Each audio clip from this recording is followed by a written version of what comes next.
Katanya sandwich generation itu struggle banget dalam hal percintaan, Kak.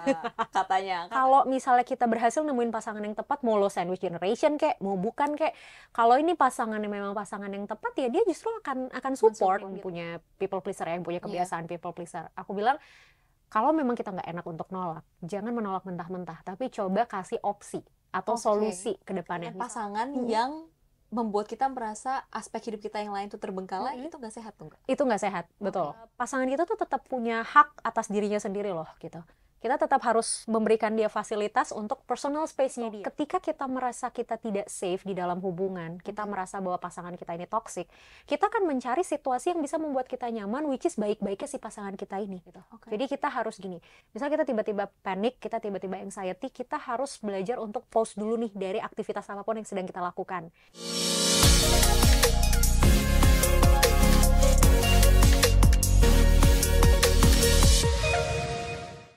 Saat ini, banyak anak muda dan milenial yang jadi generasi sandwich.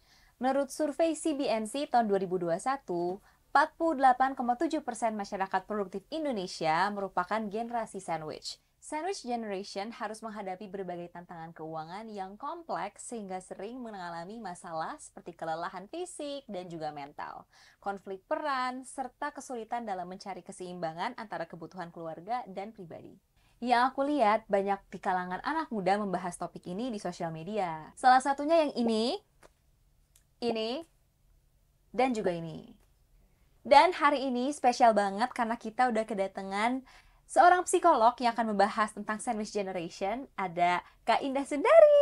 Halo Chelsea. Welcome to Safe Space Thank Podcast, you Kakak. for having me. Seneng banget ya akhirnya kita bisa ngobrol-ngobrol soal psikologi di sini, karena emang psikologi itu sesuatu yang aku passionate banget sebenarnya, tapi memang it's pretty complex. That's why it's really nice to have a friend that can talk about it. Ketemu lagi kita ya. Kita udah pernah ketemu. Makasih juga lo udah ngundang aku kesini. Aduh, so thank you happy. so much for coming. Thank you. Tapi Kak, by the way, ini tadi kan lagi bahas soal generasi sandwich ya, dan aku ngerasa sering banget zaman sekarang itu yang di sosial media ngomong-ngomong soal generasi sandwich. Pendapat kakak kayak gimana sih sama salah satu teks dari netizen berikut ini? Nih, dia ngomong gini ya, jadi generasi sandwich punya kakak sama adik gak bisa diharapin. Dari atas sampai bawah semuanya dibebanin ke gue. Gak bundir juga udah syukur nih. Aduh. Wah, ini aku rasa banyak banget ya. Maksudnya banyak banget orang-orang yang sering mengeluhkan hal kayak gini gitu, kayak karena menurutku jadi generasi sandwich itu nggak cuman terjadi di satu atau dua orang, tapi somehow ini tuh udah jadi kayak fenomena gitu loh kalau aku ngeliat ya. Dan memang aku secara personal juga banyak juga dapet klien-klien yang berada di posisi kayak gini gitu. Jadi either ya kayak kalau tadi kan kasusnya antara siblings gitu, kakak sama adiknya nggak bisa diharapkan dalam tanda kutip. Ada yang misalnya kayak mungkin para millennials nih zaman sekarang kan rata-rata seusia aku misalnya gitu kan udah pada menikah, udah pada punya anak gitu, tapi somehow harus tetap ngurus orang tuanya juga atau masih harus nguliahin adik-adiknya juga gitu. Jadi ini sesuatu yang memang cukup berat, benar kayak tadi Chelsea bilang gitu. Dan kalau tadi kan bilangnya nggak bundir juga udah syukur. Yaitu karena beban-beban yang diberikan sih gitu, beban yang diberikan, tanggung jawab yang besar, akhirnya mungkin membuat banyak orang juga jadi cenderung lebih mudah stres, depresi, dan akhirnya jadinya punya pikiran-pikiran buruk tentang dirinya sendiri. Cuma apakah jadi generasi sandwich itu mempengaruhi mental seseorang? Sejujurnya iya, sejujurnya ya. Tapi aku tuh selalu percaya gini, kita mau jadi apapun ya, itu kan pilihan sebenarnya. Once kita decide untuk menjadi sandwich generation gitu kan sebenarnya pilihan kita. Kita yang memilih untuk membantu keluarga kita, membantu orang di atas ataupun di bawah kita. Ini pasti abis ini ada yang ngomong ya, tapi kan gimana emang keadaan nih yang maksa aku Kak gitu. Sebenarnya itu balik lagi controllingnya itu ada di kita. Kita kan nggak bisa ngontrol society-nya, nggak bisa ngontrol keadaannya. Yang bisa kita kontrol kan cuma diri kita sendiri. Kita boleh loh gitu menentukan batasan. Kalaupun kita bantunya segimana, seberapa banyak, siapa aja. Itu sebenarnya bisa kita tentuin. Kalau bukan kita yang nentuin, ya akan terus banyak nih lapisannya. Di atas ada lapisan, di bawah juga ada lapisan-lapisannya. Jadi nggak selesai-selesai. Tapi mungkin yang paling kompleks tuh ini nggak sih Kak? Karena kan di Indonesia tuh culture-nya lebih yang tidak individualis. Betul. Lebih yang maksudnya harus membantu keluarga Iya, dan lain macam sebagainya. Aku rasa mungkin kesulitan untuk membalance itu tuh karena culture juga. setuju. Kalau tips dari kakak nih, gimana sih caranya supaya mungkin lebih asertif, Ya. lebih bisa ngomong, berani speak up, dan juga nggak jadi people pleaser tuh gimana sih? Wah, Banyak banget ya. lumayan ya. Oke, sebenarnya kan kalau ngomongin sandwich generation, which is aku pun sandwich generation, sejujurnya gitu. Cuman aku sudah lama berdamai dengan posisiku dan yang tadi aku bilang gitu. Memang harus di kitanya nih yang menentukan ngeset boundaries ya gitu loh. Kalau tadi Chelsea nanya kayak gimana nih supaya bisa lebih asertif dan jadinya nggak people pleaser, ya memang harus tahu prioritas sih. Gitu. Prioritas kita tuh yang mana? Siapa aja. Misalnya kayak kalau aku prioritasku kan yang pertama tentu tetap diriku sendiri. Ya kan? Diriku, keluargaku gitu ya, keluarga intiku, baru yang nomor 2 tuh lapisan kedua tuh orang tuaku gitu. Yang ketiga baru additional family lainnya. Entah itu kakak-kakakku atau ponakan-ponakanku gitu. Awalnya memang susah Chelsea. Untuk nge-keep atau nge-state boundariesnya tuh susah banget gitu. Karena pasti ada aja kayak huru-hara pro kontra dari kanan kiri gitu kan. Tapi ya lama-lama ketika dibiasakan mereka juga paham gitu. Jadi banyak di antara kita tuh yang akhirnya susah berhenti jadi people pleaser karena di percobaan pertama dan kedua kita lihat respon orang tidak baik gitu ya, kita langsung kayak ya udah deh gitu, emang udah nasib gue deh kayaknya gitu. Padahal nggak apa-apa, memang harus dibiasain gitu loh dengan nentuin si prioritas tadi. Harus dibiasain buat jadi lebih enak untuk ngomong. Benar. I see. Tapi kalau misalnya buat teman-teman yang lagi ada di situasi ini nih, yang di situasi sandwich generation, ada tips nggak sih Kak supaya jadi lebih kuat, lebih durable dalam menghandle situasi ini? Yang pertama sih menurutku sebenarnya kita tetap harus punya someone to talk ya, gitu loh. Itu udah paling penting banget karena kan ya sandwich generation itu kan pundaknya, benar yang tadi dibilang ya, pundaknya berat gitu, bebannya berat, banyak yang harus diurus, banyak yang harus dipikirin, dan hal paling dibutuhin ya sebenarnya support dari orang terdekat, dari lingkungan terdekat. Jadi tetap boleh loh berbagi cerita, berbagi perasaan tentang apa sih yang sebenarnya kita alamin, walaupun mungkin kadang ya kita nggak dapat solusi juga sebenarnya dari orang-orang. Kayak aduh, orang tuaku butuh uang, adekku butuh uang juga buat kuliah. Cerita sama orang kan orang belum tentu kasih uang juga ya sebenarnya. Tapi kan setidaknya apa yang menjadi beban di pikiran dan perasaan tuh bisa tersalurkan gitu. Cuman kalau misalnya yang aku rasa paling susah ya, ini mungkin aku agak menyalurkan dari teman-temanku yang sandwich generation atau mungkin yang umurnya lebih di atas aku. Mereka tuh bilang bahwa kalau misalnya udah curhat pun sama orang yang maksudnya bisa relate, it's hard karena secara traditionally kita tuh didoktrin untuk selalu baik sama orang. Dan kita kalau set boundaries tuh kesannya jadi kayak gak baik gitu. Kok pelit gitu. Nah itu gimana sih Kak cara ngatasinnya supaya orang tuh bisa tidak melihat itu sebagai sebuah action yang jahat, tapi memang itu kita protect ourselves and also our boundaries. Betul. Sebenarnya gini kan, first thing first yang kita harus pahamin sebagai manusia gitu ya, balik lagi yang aku bilang, kita kan nggak bisa ngontrol orang lain ya. Somehow kita udah melakukan hal yang menurut kita terbaik pun ternyata tetap ada aja yang nge-hate kita gitu, tetap ada aja yang kayaknya nggak setuju nih sama apa yang kita lakuin gitu. Jadi ya sudah gitu, pertama mungkin kita nggak perlu terlalu mikirin apa yang orang lain bilang, dan yang kedua, aku selalu bilang ini sama teman-teman yang punya people pleaser ya, yang punya kebiasaan people pleaser. Aku bilang, kalau memang kita nggak enak untuk nolak, jangan menolak mentah-mentah, tapi coba kasih opsi atau solusi ke depannya. Misal gini, aduh sorry banget, sekarang lagi nggak bisa bantu, tapi mungkin minggu depan bisa, misal. Atau, aduh sorry banget kalau segitu gue nggak bisa bantu, tapi kalau segini gue ada, gitu. Jadi kita nggak yang kayak, aduh sorry banget gue nggak bisa, gitu loh. Atau kalaupun kita nolak misalnya, aduh sorry banget gue lagi ada kebutuhan di sini juga, duit gue juga lagi nipis banget, misal. Lebih jujur aja, asertif yang tadi Chelsea bilang gitu. Even itu sama orang tua kita pun ya gitu, sampein aja gitu. Walaupun susah ya, tapi kan harus dibiasain gitu. Karena maksudnya gini, orang tua tuh juga harus memahami bahwa anaknya juga punya their own life gitu ya, yang emang harus mereka perhatikan juga gitu loh. Jadi orang tua juga harus belajar bahwa nggak selamanya anak ini tuh fokusnya cuman ke keluarga inti, cuman ke orang tuanya doang gitu.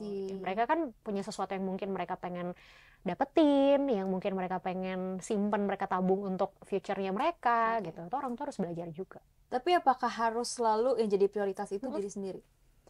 Iya, menurutku sih iya ya gitu. Menurutku iya, karena aku selalu percaya sama analogi kayak gimana kita bisa ngebantuin orang lain kalau diri kita aja belum terbantu.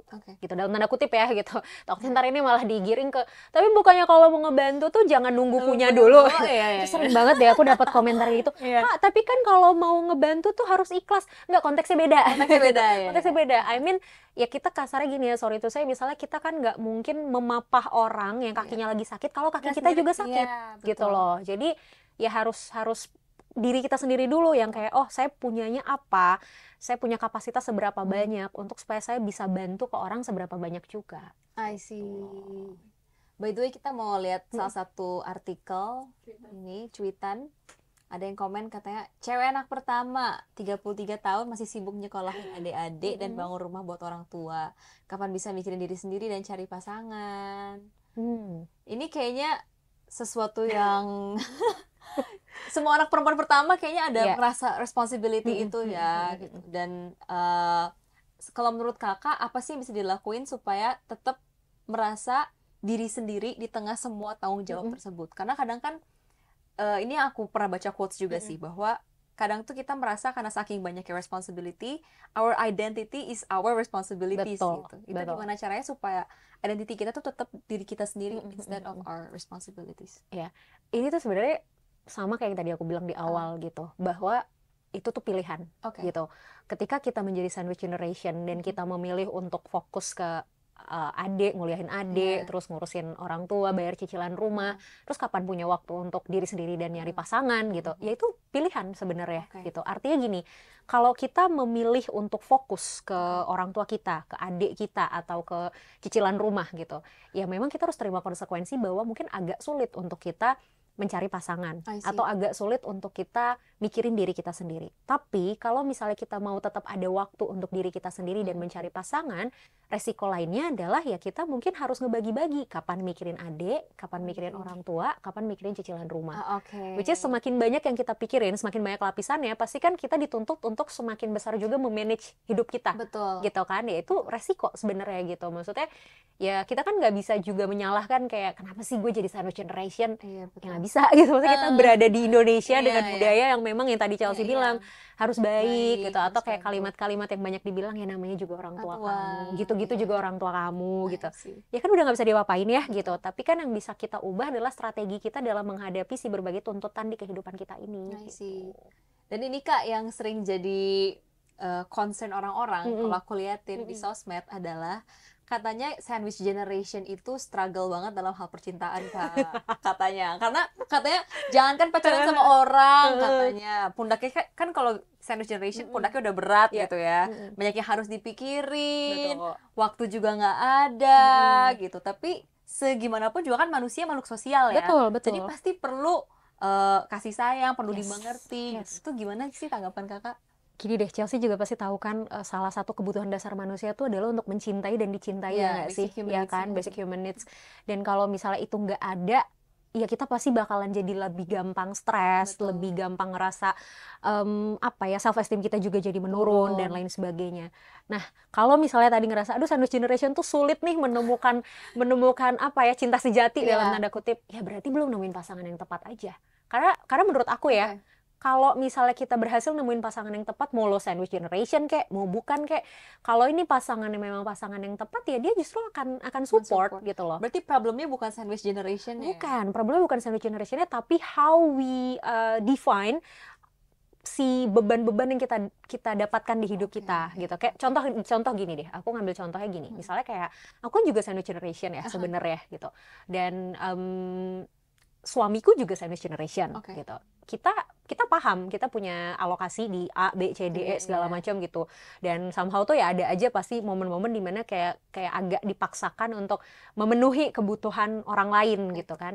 Tapi kita set boundariesnya dengan kita harus tahu apa aja yang perlu dikeluarkan, prioritasnya apa aja, dan kita harus kasih tahu mereka supaya mereka tahu. Mereka kan lihatnya kayak aku sering dibilang gitu sama keluarga aku atau sama orang-orang tuh kayak ya udahlah kalian kan capek nih kerja gini belum punya anak juga gitu kan, jadi ya udahlah gitu kan masih bisa bantu orang lain ya karena belum punya anak jadi alokasi dananya masih bisa bantu. Tapi aku selalu bilang gini, Pak, Bu, sama orang tua sama abang-abangku, aku nih bukan PNS yang punya tunjangan, aku bilang gitu. Aku nih bukan PNS yang sudah dijamin hari tuanya. Kalau aku tidak nabung dari sekarang, aku bilang gitu. Ntar aku hari tua aku mau ke siapa mintanya, aku bilang gitu. Karena aku punya prinsip bahwa jangan sampai ketika aku nanti sudah tua, aku merepotkan anakku. Itu aku nggak mau sebenarnya. Itu prinsipku gitu. Mungkin orang beda. Ya itu personal choice aku gitu. Dan masih dilawan gitu kan. Loh, abang juga sampai umur segini belum ada tabungan. It's your choice gitu. Maksudnya itu hidupmu, ini pilihan hidupku untuk punya tabungan dari umur segini, aku bilang gitu kan. Dan akhirnya udah itu aku dan suamiku coba sampaikan, ya itu tadi aku bilang gitu. Even aku sandwich generation pun aku sempat kok ngurusin cinta-cintaan. Berarti problemnya bukan generation, tapi kayak dengan siapa kita berpasangan, orang yang seperti apa yang kita butuhkan, apa mereka paham kondisi kita, beban-beban finansial kita, pasti ketemu gitu. Berarti sebenarnya nggak bisa dibilang you're too busy for love, itu nggak ada ya sebetulnya? Nggak bisa sih menurutku. Nggak bisa ya? Nggak. Berarti belum ketemu aja orang yang tepat. Dan balik lagi menurut aku pilihan sih gitu loh. Ya? Maksudnya kalau misalnya kita terlalu fokus ke either itu karir ataupun beban-beban di hidup kita gitu, terus kita malah menyalahkan dalam tanda kutip beban ini, enggak, gue terlalu sibuk karir, gue terlalu sibuk pendidikan, gue terlalu sibuk jadi sandwich generation, makanya gue nggak sempat nyari pasangan. Menurutku sih bukan itunya yang perlu disalahkan ya, tapi the way kita manage ourselves ya gitu loh. Untuk karena menurut aku gini, semua aspek dalam kehidupan kita, either itu personal, karir, ataupun relasi, itu tuh sesuatu yang nggak bisa dikorbankan salah satu gitu loh, Cel. Maksudku kayak nggak bisa kita kayak, udah deh aku sekarang mau karir dulu, aku belum mau fokus ke cinta-cintaan, it's okay, nggak apa-apa. Tapi bukan berarti ini tuh akan terpisah selamanya. Someday kita fokus, kita mau mencari atau kita mau fokus ke love life-nya kita, ya berarti kan harus diselipkan nih di dalamnya. Gitu. Ya mungkin yang tadinya kita Sabtu Minggu kita masih bisa buka-buka email gitu kan terkait dengan pekerjaan, semenjak punya pasangan ya Sabtu Minggunya dipakailah buat hangout gitu. Dan ya nggak apa-apa juga, nggak rugi juga sebenarnya. Berarti kalau bersama dengan pasangan yang membuat kita merasa aspek hidup kita yang lain tuh terbengkalai, itu nggak sehat tuh nggak? Itu nggak sehat, betul. Karena aspek di hidup kita tuh kan, let's say yang tadi aku bilang ya, personal, sosial, ataupun karir gitu kan, itu kan butuh di acknowledge terus gitu ya, butuh di develop terus gitu. Dan ketika kita punya pasangan kita tuh bukan owning kita gitu loh. Maksudnya we are not owning our partner gitu loh. Jadi walaupun itu pasangan kita either udah nikah pun gitu, even udah nikah pun, pasangan kita tuh tetap punya hak atas dirinya sendiri loh gitu. Kita tetap harus memberikan dia fasilitas untuk personal space-nya dia. Dari ujung mataku aku melihat banyak anggukan ya. Kenapa tuh? Dari ekor gitu kan? Kompak lagi kayak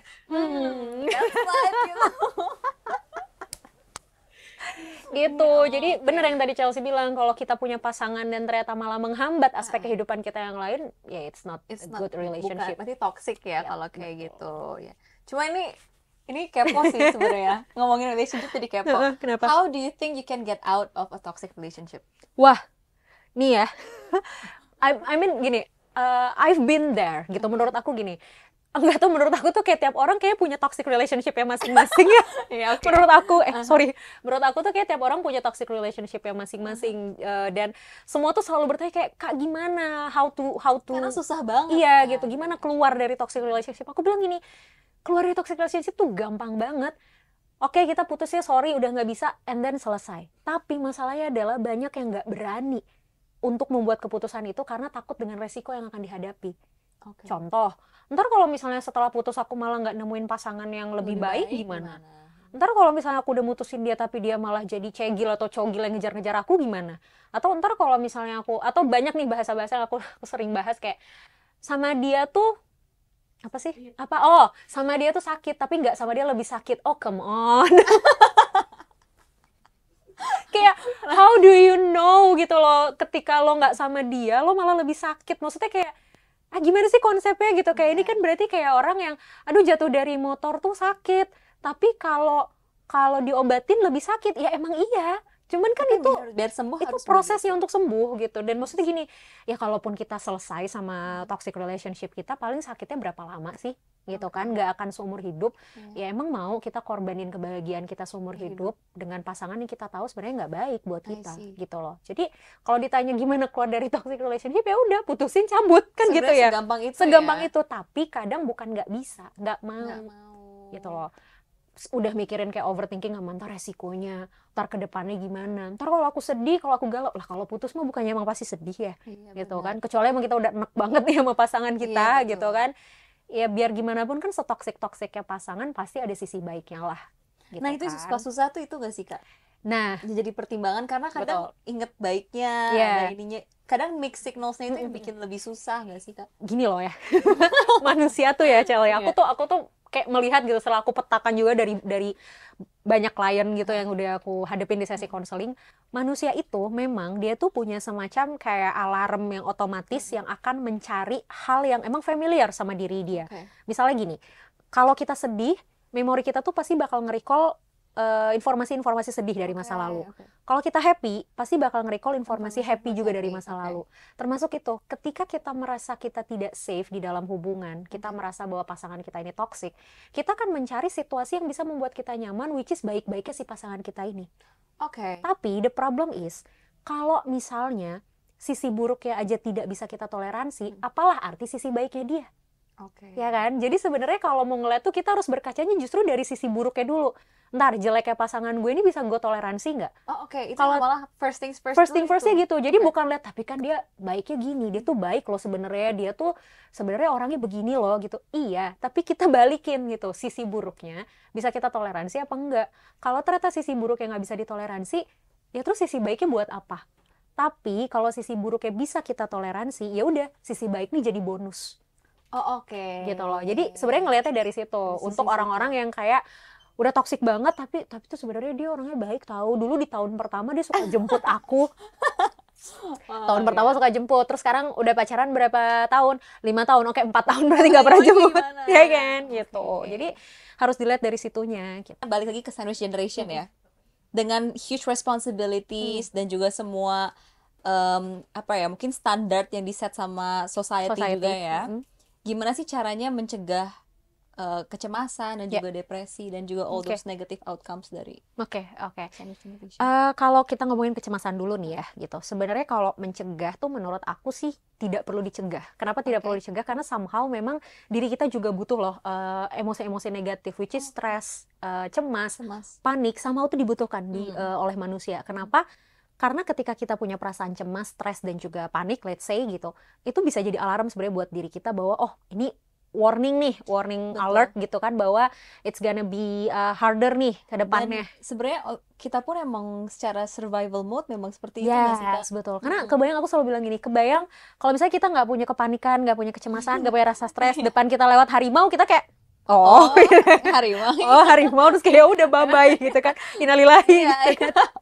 Nah, so yang aku bilang kayak somehow kita harus punya si perasaan-perasaan negatif ini untuk buat kita benar yang tadi Chelsea bilang bisa survive in any situation gitu. Tapi gimana kita memanage-nya supaya ini tidak berlebihan. Betul. Nah, supaya tetap bisa fokus gitu kan. Betul. Dan kalau kita udah ngomongin depresi, ini kan berarti kayak semacam jadi ujung jalan dari permasalahan-permasalahan sebelumnya yang tidak pernah terselesaikan gitu loh, atau tidak teratasi gitu. Jadi jangan nunggu sampai ke depresi dulu. Once kita ngerasa oh ini kayaknya udah something wrong nih, ini udah nggak nyaman, ini sudah mengganggu berbagai aspek di kehidupan kita, ya getting help gitu loh. Maksudnya seeking for help yang either itu ke orang terdekat atau ke profesional, itu nggak apa-apa banget. Dan ya tahu limit kita lah. Gitu. Kadang tuh kita manusia tuh suka nggak tahu limit soalnya Chelsea. Kita ya as a human kayak orang sakit fisik aja, nggak ada kan yang tiba-tiba lagi jebret pingsan gitu ya, nggak ada gitu ya tiba-tiba seperti itu, kecuali kalau misalnya emang badannya tuh udah ngasih sinyal. Orang mau demam aja, pasti pertamanya dia tuh kayak flu dulu, radang tenggorokan dulu, ada kayak simptomnya dulu. Ada simptomnya dulu. Cuman kadang kita nih manusia kayak nggak apa-apa, masih bisa, masih tetap kerja, masih tetap kayak beraktivitas, kalau nggak sampai terkapar gitu, barulah kita akan berhenti. Sama kayak mental juga gitu, jangan nunggu stres dulu, jangan nunggu terbebani terlalu banyak dulu, jangan nunggu overthinking dulu, baru istirahat, baru healing gitu. Jadi ketika udah ada sinyal-sinyal bahwa kayaknya udah mulai nggak oke nih, baru harus udah mulai ditangani Iya, sedikit demi sedikit. kasih jeda lah ke diri sendirinya gitu. Maksudnya kalau kita sadar misalnya, aduh seminggu ini kayaknya udah terlalu banyak nih mikirin keluarga, seminggu ini udah terlalu banyak mikirin kerjaan, Sabtu Minggu ini aku beneran gak mau kemana-mana deh gitu. Which is aku pun sebagai psikolog pun sering loh melakukan hal itu. Jadi ada satu momen dimana waktu itu jadwal konselingku lagi padat banget ya, kayak emang aku overwhelmed banget. Terus tiba-tiba tuh waktu pas yang terakhir yang kapan ya aku lupa, Alan Walker tuh datang ke Indonesia. Which is aku sebenarnya suka banget sama Alan Walker, dan abang aku tuh punya kayak free ticketnya gitu loh. Kayak, "Dek, ada Alan Walker," katanya gitu. "Yuk datang," gitu. "Enggak, aku nggak mau kemana-mana hari ini." Ini Alan Walker loh, dia bilang, "Ya nggak mau, aku nggak mau ketemu siapa-siapa, I just wanna be home," gitu. Aku bilang kayak, "Nggak mau kemana-mana," aku bilang gitu. Terus ngapain di rumah? Ya ngapain, kayak tidur, kayak nonton, kayak ngapain, pokoknya nggak mau ketemu siapa-siapa. Ya itu bentuk dimana aku menyadari kapasitasku, kayak, ini aku udah terlalu kayak too much nih gitu waktunya aku pakai gitu ya di minggu ini. Aku butuh sehari 2 hari benar-benar rehat supaya ntar aku ready lagi kalau menghadapi rutinitas yang sama gitu. Drainingnya gimana, Kak? In what aspect is it draining? Any kind sih menurut aku, emotion ya, terutama emotional. Karena kan kita dituntut untuk being empathy ya sama orang yang basically kita nggak kenal sama sekali. Itu kan lebih susah menurutku ya. Daripada orang yang kita udah kenal, lebih gampang buat kita berempati. Ini tuh orang yang kita nggak kenal, terus kayak kita harus berusaha untuk memahami dia, being objektif gitu kan. Di saat sebenarnya kayak kemarin aku baru bikin konten gini. Ada klien misalnya datang ke aku, "Kak, aku tuh tahu hubungan aku udah nggak sehat. Aku tahu dia bukan pacar yang baik buat aku. Tapi menurut aku dia tuh yang terbaik buat aku." Kan aku tuh harus yang kayak, "Oh iya," gitu kan. "Kenapa menurut kamu dia yang terbaik buat kamu?" Padahal dalam hati tuh kayak, "Run, bestie, run." Harus understanding dan kan objektif. Iya, padahal kan pengen itu kayak, ya elah coy gitu kan, pengen bilang begitu, cuman kan nggak mungkin ya gitu. Nah itu kan sebenarnya membutuhkan apa ya, membutuhkan energi untuk tetap zen, tetap kayak berada di posisi netral gitu, termasuk apalagi kalau gini, kalau kitanya lagi ada masalah juga. Aduh itu berat banget pasti. Aku pernah ada titik pas aku lagi ada problem yang besar banget gitu kan, terus aku ada 4 sesi konseling di hari itu tuh aku cancel semua. Aku reschedule semua. Aku bilang ke adminku untuk sampaikan ke klien kalau mereka masih mau tunggu untuk waktu reschedule ya, tapi kalau mereka nggak mau nunggu dan memang urgent mereka butuh psikolog, nggak apa-apa, kita refund aja biayanya. Aku bilang gitu. Which is itu kita tahu, maksudnya ya itu yang tadi aku bilang, tahu kapasitas gitu. Nah jadi kalau orang bilang kayak, ya jadi psikolog kan gampang, cuman dengerin cerita orang doang. Lo rasain dah tuh cuman. And I think it's a form of you setting up your boundaries juga nggak sih, Kak? Kayak prioritasi diri sendiri gitu loh. Dan itu yang maksudnya mungkin orang mikirnya kalau psikolog, ini kalau orang ngomong sama aku ya, kamu jadi psikolog kamu tuh harus selfless banget, yang kayak you gotta give, you gotta be very altruistic gitu. Padahal sebenarnya makanya aku sempat nanya kan tadi kayak, is it always the case dimana kita harus selalu prioritasin diri tuh apakah harus selalu atau enggak gitu. Dan ternyata no matter what your profession tetap aja emang harus penting, prioritas sendiri itu nomor 1 sih gitu. Karena kan yang tahu kondisi kita, yang tahu kapasitas kita cuma diri kita sendiri. Orang datang ke kita kan ekspektasinya we're always ready gitu loh. Jadi ketika kita datang terus kita kayak gak fokus sama mereka gitu ya, orang pasti akan nyalahin kita gitu ya. Kenapa sih kayak kamu deh misalnya, kamu kan orang kan gak akan peduli gitu, kamu kayak mau kamu capek, mau kamu lagi ada masalah, kalau udah datang on set ya udah ready. Ekspektasi orang kan kayak kamu pasti selalu bisa giving all gitu kan ke orang-orang. Tapi ya balik lagi, kita kan juga nggak bisa maksain diri kita sendiri gitu. Kalau misalnya memang kitanya tidak nyaman dan kita rasa kita nggak mampu, ya jangan dipaksakan. So what is the best way to channel negative emotions in your opinion? Kalau di opiniku sebenarnya gini ya, tiap orang tuh menurut aku punya caranya yang beda-beda ya gitu, karena tergantung apa yang mereka suka, apa yang mereka kejar gitu. Dan itu tuh memang harus trial error sih, Chelsea. Somehow kayak misalnya kita coba nih, kok kayak gini aku nggak bisa, kok kayak gini nggak masuk gitu. Ya nggak apa-apa gitu loh, nggak usah dipaksain sebenarnya. Kalau aku pribadi, aku tuh sangat suka nonton dan main game. Any kind of game di handphoneku tuh banyak banget game. Tapi bukan game-game perang-perangan ya, kayak koordinasi motorik dan otakku tuh kayaknya nggak sinkron. Game yang santai gitu. Game santai, iya kayak game-game yang kayak gitu-gitu tuh aku suka gitu kan. Jadi aku tuh kalau udah overwhelmed gitu ya, kalau udah exhausted tuh aku pasti kayak take a moment beberapa menit, dan ini aku rasa penting juga buat teman-teman tahu juga. Kalau kita udah ngerasa aduh capek banget nih, jangan nunggu ya udah ntar aja deh, nunggu ntar malam biar istirahat. Nggak apa-apa loh di sela-sela pekerjaan kita, aduh bentar deh 5 menit keluar dulu gitu kan. Either itu kita cuman scroll video-video lucu, atau kita cuman kayak minum yang manis-manis, atau cuman diem duduk terus kayak ngehirup udara segar. Itu tuh juga bisa bantu kita untuk keluar dari negativity itu loh, gitu loh. Tapi nggak bisa nggak bisa harus selalu ntar aja deh tidurnya misalnya, atau istirahatnya ntar aja pas mau tidur gitu, nunggu tidur aja. Justru itu yang lebih nggak sehat, karena kita numpuk dulu si emosi-emosi negatif di dalam diri kita untuk dihabisin nanti di akhir gitu, ketika mau istirahat gitu. Itu justru malah lebih nggak sehat sebenarnya. Jadi you shouldn't run away from your emotions ya. Betul. Betul. Dari generasi sandwich kita juga mau bahas berita terupdate nih Kak. Ini dari artikelnya. Pria tewas gantung diri di flyover Cimindi. Sempat curhat soal kisah hidupnya di Google Drive yang kurang lebih isinya adalah dia kesepian, tidak ada tempat untuk bercerita, overthinking dengan pikiran sendiri, dan takut akan hal yang belum tentu terjadi.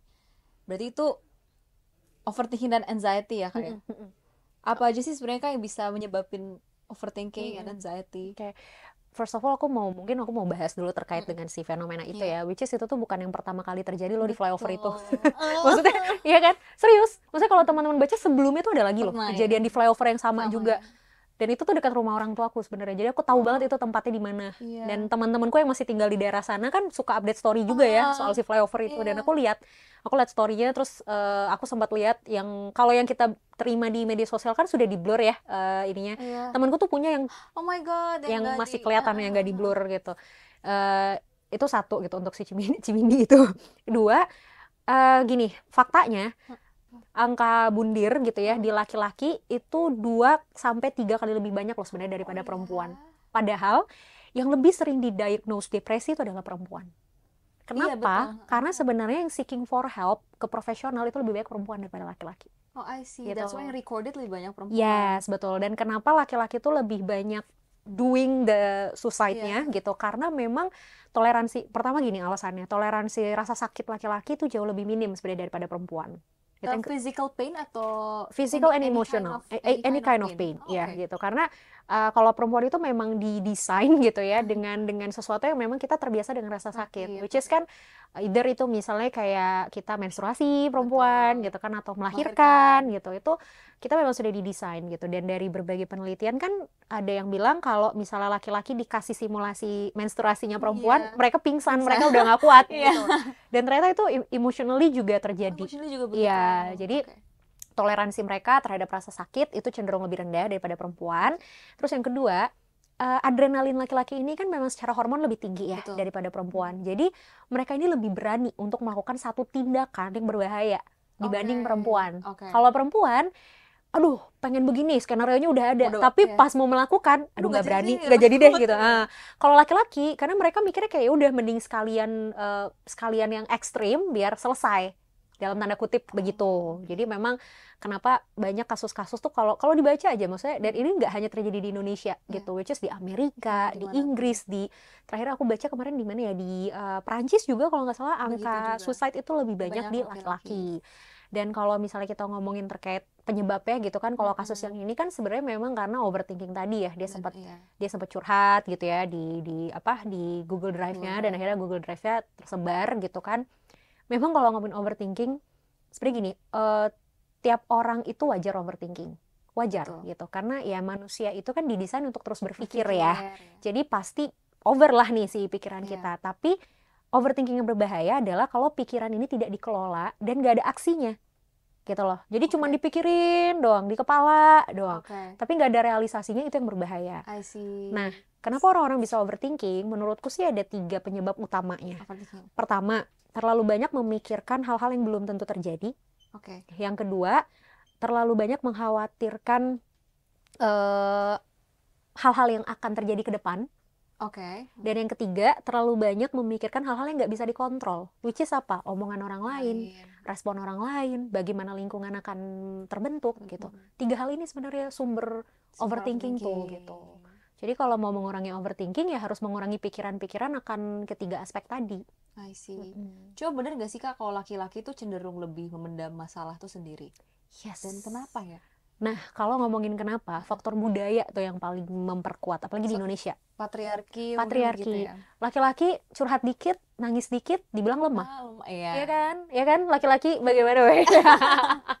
Kalau dibandingin grup setting juga ya sih. Kalau perempuan curhat tuh lebih yang kayak, oh kenapa? Lebih ditoleransi gitu ya, kayak Iya. lebih kayak normal gitu, Iya. normatif gitu di society. Betul. Kalau cowok sama cowok bonding tuh kayaknya lebih yang kayak saling hina-hina, Iya saling ejek kan, gitu ya. nggak pernah deh kayaknya, maksudnya jarang Jarang. ada sesama laki-laki gitu di dalam satu circle yang kayak mereka saling curhat deep talk gitu, kayak jarang banget I gitu kan. see. Jadi akhirnya cowok-cowok ini terbentuk stigma bahwa mereka itu nggak boleh ngeluh, nggak boleh sedih. nggak boleh sedih, karena kalau gue ngeluh, kalau gue sedih, ntar gue dianggap lemah. Oh, oke. Gitu loh, gue dicap cengeng misalnya kayak gitu. Itu sih yang bikin kenapa banyak cowok tuh akhirnya lebih memendam. Kalau misalnya soal anxiety nih Kak, gimana sih caranya kita bisa lebih self-aware kalau kita experiencing anxiety?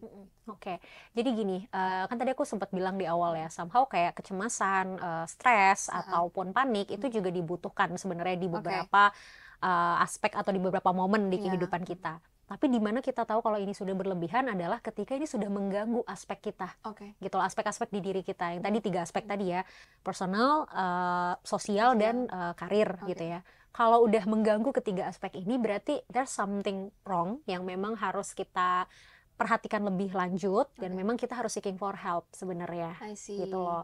Contohnya gimana? Misal saking cemasnya kita jadi nggak mau berangkat kerja, kita jadi nggak mau ketemu orang gitu loh, kita jadi nggak pede untuk melakukan sesuatu yang sebenarnya biasanya kita lakukan sehari-hari gitu. Ini kan berarti udah something wrong, karena mengganggu aspek personal kita loh, gitu kan, even mengganggu aspek pekerjaan ataupun karir kita.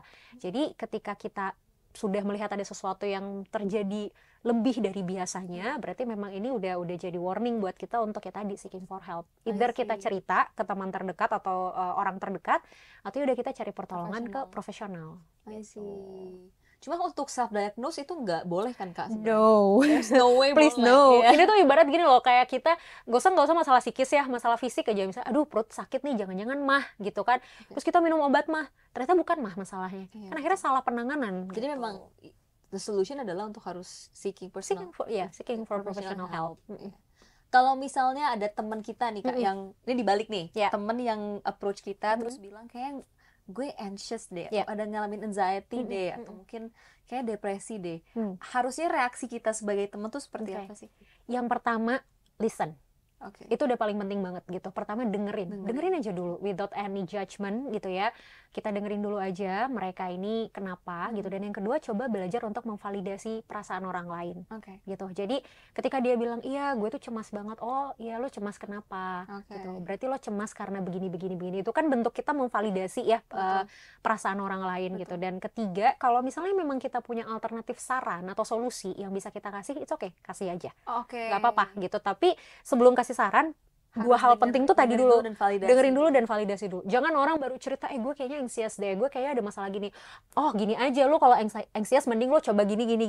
Padahal kita belum tahu ceritanya apa, problemnya apa, permasalahannya ada di aspek apa, gitu loh. Jadi jangan sampai kita memberikan saran yang sebenarnya niatnya baik, tapi nggak sesuai sama kebutuhan, gitu loh. Makanya harus dengerin dulu, validasi dulu.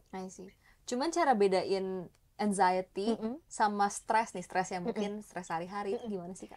Sebenarnya gini, dilihatnya tuh dari ininya ya, dari beberapa simptom yang terjadi di dalam tubuh ya, either itu fisik ataupun mental gitu.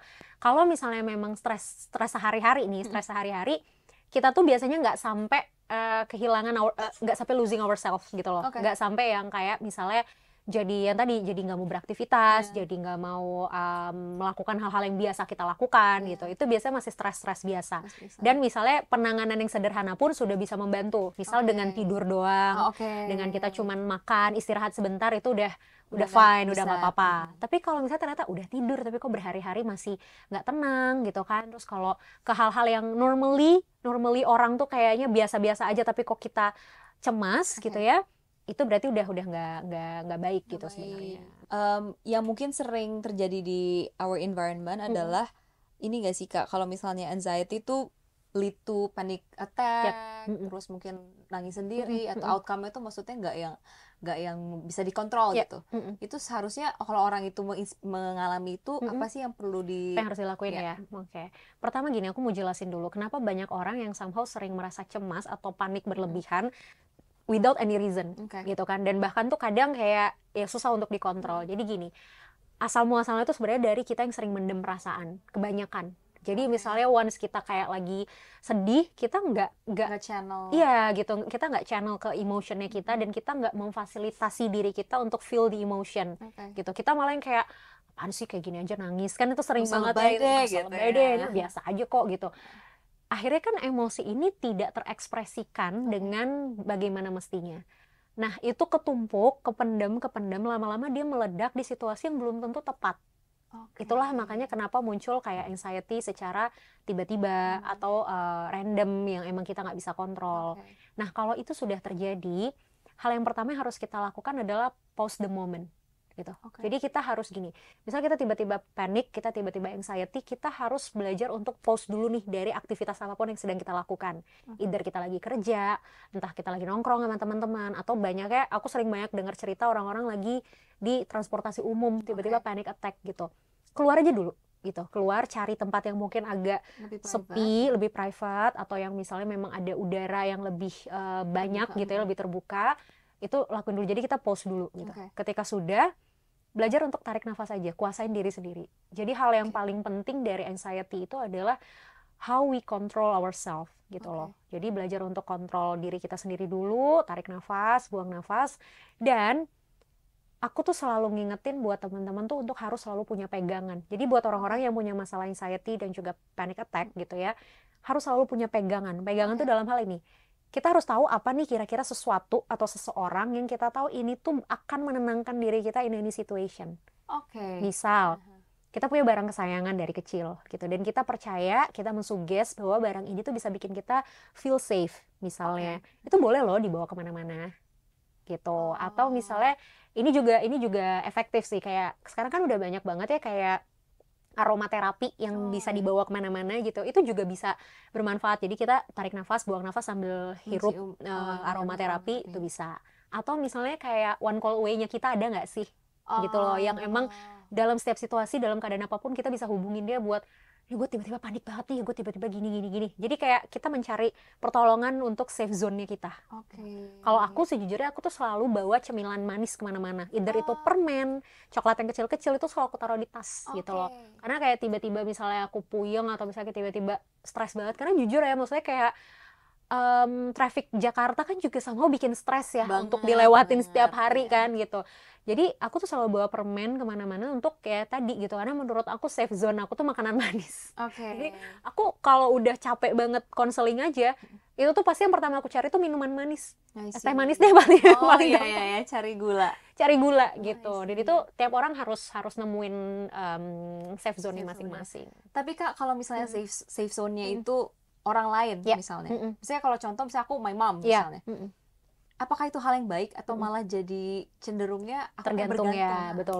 Sebenarnya gini, kita harus tahu juga di titik mana kita butuh dia gitu loh. Misal kalau emang keadaannya udah out of control gitu, baru kita boleh hubungin dia. Tapi kalau misalnya kayak kita masih bisa handle itu regulate sendiri, jangan dulu gitu. Dan itu harus based on kesepakatan kedua belah pihak gitu. Jadi kayak ketika kita menjadikan seseorang sebagai one call away-nya kita, ya dia juga harus tahu. Jadi once kamu nelfon dia udah tahu bahwa oh ini something important nih gitu.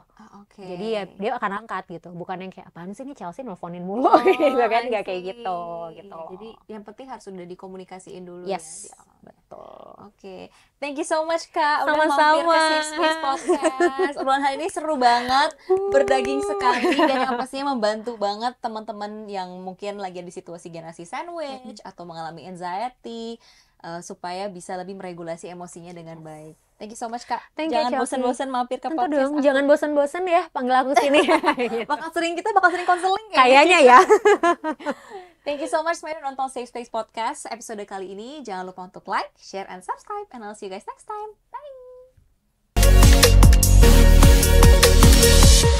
Bye.